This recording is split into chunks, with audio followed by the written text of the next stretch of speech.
Look, when I first came to the UAE, when I was working in Abu Dhabi Golf Club, it was a stark difference from, living at home with mum and dad and everything's kind of there and available.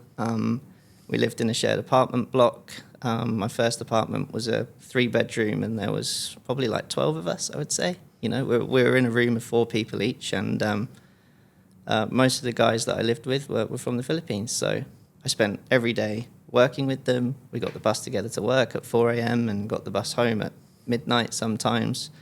And we didn't have a lot. Salary was nothing really.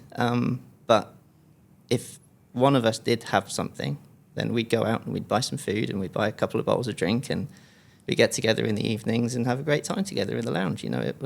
They properly kind of let me in to it, and it didn't matter how hard it was or the fact we'd spent 9 hours working outside in 50 degrees. They were happy. We got home and we chatted about it and had a laugh about it, and we got up the next day and went and did it again. So, they kept me going. They did. Fantastic. What are you excited about with Hoxton at the moment? The future seems very bright.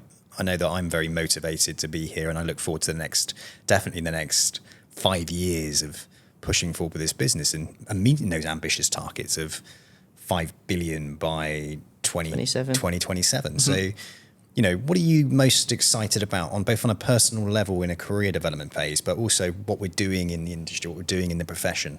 I think personally, I'm just excited to keep going and learning more and becoming a more kind of rounded professional, really. I'm pretty good at most things, I would like to say, but there are certain aspects of business in general that need work. And I'm looking forward to working with the likes of Charlie, Jake and Chris to make sure that, I fill in those gaps and become even better, right?